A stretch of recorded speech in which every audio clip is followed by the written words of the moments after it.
always difficult to keep personal prejudice out of a thing like this. Wherever you run into it, prejudice always obscures the truth. I don't really know what the truth is. I don't suppose anybody will ever really know. But 9 of us now seem to feel that the defendant is innocent. But we're just gambling on probabilities. We may be wrong. We may be trying to let a guilty man go free. I don't know. Nobody really can. But we have a reasonable doubt.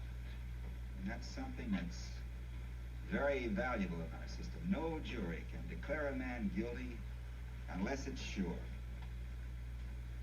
We 9 can't understand how you 3 are still so sure.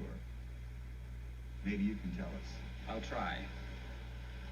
You've made some excellent points, but I still believe the boy is guilty of murder, and I have 2 reasons.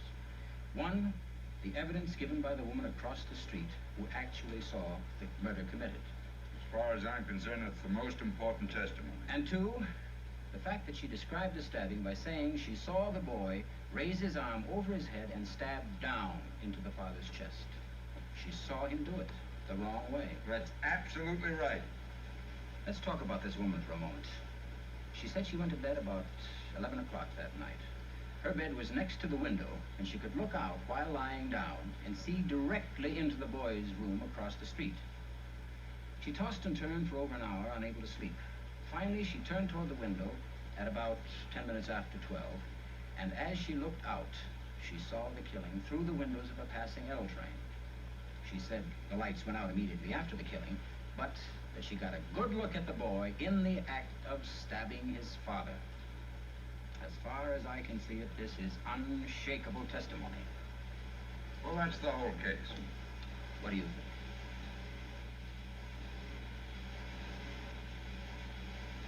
How about you? I don't know. So much evidence to sift. This is a pretty complicated business. Frankly, I don't see how you can vote for acquittal. It's not so easy to arrange all the evidence in order. You can throw out all the other evidence. The woman saw him do it. What else do you want? Yeah, well, maybe... Let's vote on it. Okay, there's another vote called for. Anyone object? All right, I'm changing my vote. It's guilty. Anybody else? The vote is 8-4. Why is this such a personal triumph, William? This one vote. Okay, I say we're a hung jury. I say we take it into the judge. How about it? I want to hear arguments. You're the leader of the cause. What about it? Let's go over it again. We've been over it again. The boy in the gray flannel suit here is bouncing backwards and forwards like a tennis ball. No point in getting nasty. You're trying to turn this into a contest. Okay. Maybe we can talk about setting some kind of time limit. Yeah, once around for the deal, huh? It's, 6:15. Some of the aforementioned 7 o'clock. I think that's a point at which we might begin to discuss the question of whether we're a hung jury or not. Don't you feel well? I feel perfectly well, thank you. I was saying that 7 o'clock would be a reasonable time. The reason I asked about that was because, you were up your nose like... Oh, I'm sorry for interrupting, but you made a gesture that reminded me of something.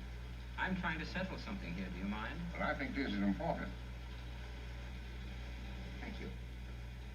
Now then, I'm sure you'll pardon me for this, but I was wondering why you rub your nose like that. Oh, come on, will you? At this point, I happen to be talking to the gentleman sitting next to you.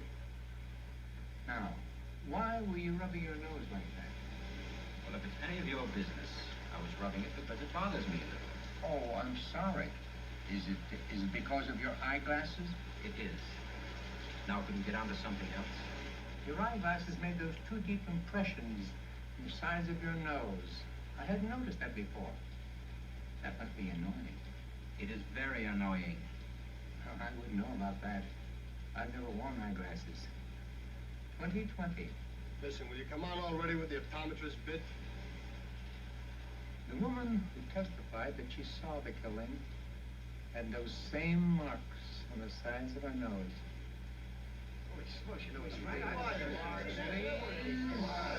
Just give me a minute, and I'll be finished. I don't know if anyone else noticed that about her.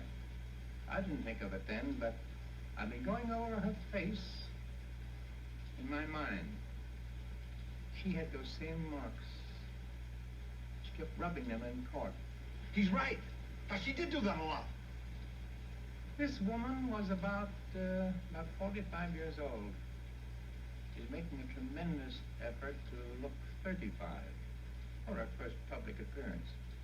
Heavy makeup, dyed hair, brand new clothes that should have been worn by a younger woman. No glasses. Well, women do that. See if you can get a mental picture of it. What do you mean, no glasses? How do you know whether she wore glasses? Just because she was rubbing her nose? Now, she had those marks. I saw them.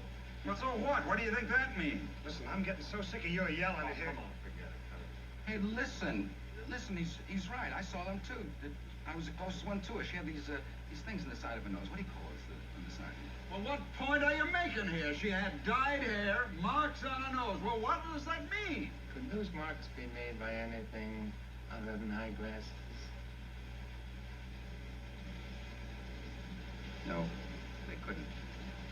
I didn't see any marks. I did. Strange, but I didn't think about it before. Well, what about the lawyer? Why didn't he say something? There are 12 people in here concentrating on this case. 11 of us didn't think of it either. Well, what about the district attorney? You think he'd pull a trick like that? Have her testify without her glasses? Did you ever see a woman who had to wear glasses and didn't want to because she thinks they spoil her looks? Okay, she had marks on her nose. I'm giving you that. From glasses, right? She didn't want to wear them out of the house of people who think she's gorgeous. But when she saw this kid killing his father, she was in the house alone. That's all. Do you wear glasses when you go to bed? No, I don't. No one wears eyeglasses to bed. It's logical to assume that she wasn't wearing them when she was in bed, tossing and turning, trying to fall asleep. How do you know? I don't know, I'm guessing. I'm also guessing that she probably didn't put her glasses on when she turned and looked casually out of the window, and she herself testified the killing took place just as she looked out. The lights went off a split second later. She couldn't have had time to put them on there. Wait a second. Here's another guess. Maybe she honestly thought she saw the boy kill his father. I say she only saw a blur. How do you know what she saw? How does he know all that? How do you know what kind of glasses she wore? Maybe there was sunglasses. Maybe she was farsighted. What do you know about it? I only know the woman's eyesight is in question now. She had to be able to identify a person 60 feet away at night without glasses. You can't send someone off to die on evidence like that. Oh, don't give me that. Don't you think the woman might have made a mistake? No. It's not possible. No, it's not possible. Is it possible? Not guilty.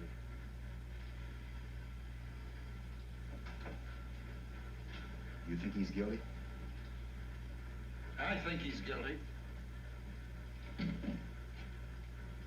You? No. I'm convinced. Not guilty. What's the matter with you? I have a reasonable doubt now. 11 to 1.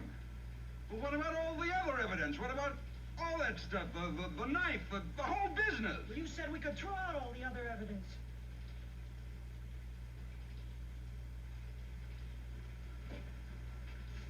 Well, what do we do now?